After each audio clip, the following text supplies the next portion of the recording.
നമസ്കാരം. സോഡിയാക് മീഡിയയിലേക്ക് എല്ലാ പ്രേക്ഷകർക്കും സ്വാഗതം. 2025 മാർച്ച് മാസത്തെ പുണർദം നക്ഷത്രക്കാരുടെ നക്ഷത്രഫലമെന്ന് പരിശോധിച്ച് നോക്കാം. പുണർദം നക്ഷത്രത്തിൻ്റെ ആദ്യത്തെ 45 നാഴിക വരുന്നത് മിഥുനക്കൂറിലാണ്.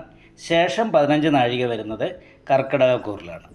അപ്പോൾ മിഥുനക്കൂറുകാരെ സംബന്ധിച്ച് ജന്മത്തിൽ ചൊവ്വ നിൽക്കുന്നു എന്ന് പറയുന്നൊരവസ്ഥയാണ്. ശത്രു സ്ഥാനാധിപതി ആയിരിക്കുന്ന ചൊവ്വ ലഗ്നേകുജ ക്ഷതതനു എന്ന് പറയുന്ന യോഗം ചെയ്ത് ലഗ്നത്തിൽ നിൽക്കുകയും 12ാം ഭാവത്തിൽ സർവേശ്വരകാരകനായിരിക്കുന്ന വ്യാഴം ബാധകാധിപതിയായിട്ട് നിൽക്കുകയും ചെയ്യുന്നു. അപ്പോൾ 12ാം വ്യാഴം എന്ന് പറയുന്ന ഒരു അവസ്ഥയുള്ള കാരണം ദൈവാധീനം തീരെ കുറഞ്ഞ ഒരു സമയമാണ്.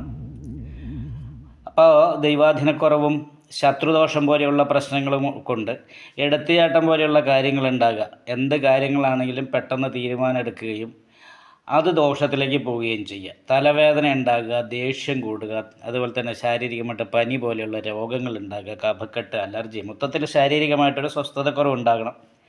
12ൽ വ്യാഴം നിൽക്കുന്നത് കാരണം കൊണ്ട് തൊഴിൽ മേഖലയിലും കുറച്ച് പ്രശ്നങ്ങളും സാമ്പത്തികമായിട്ടുള്ള ഞെരുക്കം പോലെയുള്ള വിഷയങ്ങളും അനുഭവത്തിൽ വരണം. അതേപോലെ തന്നെ 10ാം ഭാവത്തിൽ മാളവ്യയോഗം ചെയ്ത് ശുക്രൻ നിൽക്കുന്നത് കാരണം കൊണ്ടും അത് ആദിത്യനോടും ബുധനോടും യോഗം ചെയ്തിട്ടാണ് രാഹുകേതുക്കളുടെ ബന്ധനാവസ്ഥയുള്ളത് കാരണം കൊണ്ട് അനാവശ്യമായിട്ടുള്ള ഭൗതികമായിരിക്കുന്ന ചെലവ് വർദ്ധിക്കുക, ഭൗതികമായിട്ടുള്ള താല്പര്യങ്ങൾ കൂടുക, ഇങ്ങനെയുള്ള കാര്യങ്ങളുള്ളത് കാരണം ചെയ്യേണ്ട പ്രവൃത്തി മേഖലയിൽ ഏകാഗ്രത കുറയാനായിട്ട് സാധ്യതയുള്ള സമയമാണ്.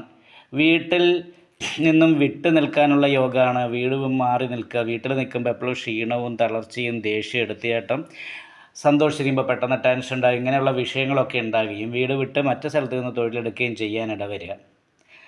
അപ്പോൾ ഇങ്ങനെയൊക്കെയുള്ള കാര്യങ്ങൾക്ക് യോഗമാണ്. കർമ്മസ്ഥാനത്ത് രാഹു നിൽക്കുന്ന കാരണം തൊഴിൽ ഇടയ്ക്കിടയ്ക്ക് മുടക്കങ്ങൾ വരാനുള്ള സാധ്യതയുണ്ട്. അതുപോലെ തന്നെ ശാരീരികമായിട്ടുള്ള പനി, തലവേദന, കഫക്കെട്ട്, അലർജി ഇങ്ങനെയുള്ള വിഷയങ്ങൾ കാരണം കൊണ്ട് ഇടയ്ക്കിടയ്ക്ക് ലീവ് എടുക്കേണ്ടി വരിക. തൊഴിൽ മേഖലയിൽ ലീവ് എടുക്കാൻ സാധ്യതയുണ്ട്. യാത്രകൾ പ്രത്യേകമായിട്ട് ശ്രദ്ധിക്കണം.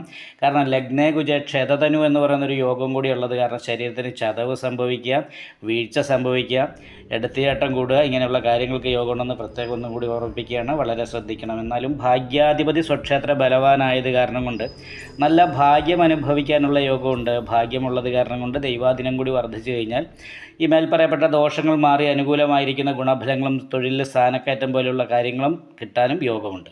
അപ്പോൾ അതുകൊണ്ട് വിഷ്ണു ക്ഷേത്രത്തിൽ നെയ്വിളക്ക്, ഭാഗ്യസൂക്താർച്ചന മുതലായിട്ടുള്ള വഴിപാടുകൾ ചെയ്യുകയും 108 പ്രാവശ്യത്തിൽ കൂടുതൽ ഓം നമോ ഭഗവതേ വാസുദേവായ എന്ന ദ്വാദശാക്ഷരി ജപിക്കുകയൊക്കെ ചെയ്താൽ ഈ മാസത്തിൽ നല്ല അനുകൂലമായിരിക്കുന്ന ഗുണഫലങ്ങളൊക്കെ പുണർദ നക്ഷത്രക്കാരുടെ ആദ്യത്തെ 45 നാഴികയിൽ ജനിച്ചവർക്ക് അനുഭവിക്കാനായിട്ടുള്ള യോഗമുണ്ട്. അതേപോലെ തന്നെ അവസാനത്തെ 15 നാഴികയിൽ ജനിച്ചവരെ സംബന്ധിച്ച് പറയുമ്പോൾ സർവേഭീഷ്ട സ്ഥാനത്ത് സർവേശ്വരകാരകനായിരിക്കുന്ന വ്യാഴം നിൽക്കുന്നത് കൊണ്ട് ദൈവാധീനം, ദീർഘായുർയോഗം മുതലായിട്ടുള്ള ഗുണങ്ങളൊക്കെ ഉണ്ട്.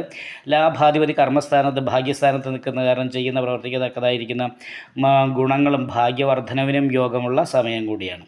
എന്തായാലും അഷ്ടമത്തിൽ നിൽക്കുന്ന ശനിക്ക് ദോഷത്തിന് പരിഹാരമായിട്ട് അയ്യപ്പക്ഷേത്രത്തിൽ നീരാഞ്ജനം വഴിപാട് ചെയ്യാം. നിങ്ങൾക്ക് ഈ വീഡിയോ ഇഷ്ടപ്പെട്ടാൽ ലൈക്ക് ചെയ്യുക, നിങ്ങളുടെ അഭിപ്രായങ്ങൾ കമൻറ്റ് ചെയ്യാം. ജ്യോതിഷവുമായി ബന്ധപ്പെട്ട കൂടുതൽ കാര്യങ്ങൾ അറിയാൻ ഈ ചാനൽ സബ്സ്ക്രൈബ് ചെയ്യുക. ഞങ്ങളുടെ ഓൺലൈൻ കൺസൾട്ടൻസി നമ്പർ താഴെ ഡിസ്ക്രിപ്ഷൻ ബോക്സിൽ കൊടുത്തിട്ടുണ്ട്. ആവശ്യമുള്ളവർക്ക് കോൺടാക്റ്റ് ചെയ്യാവുന്നതാണ്.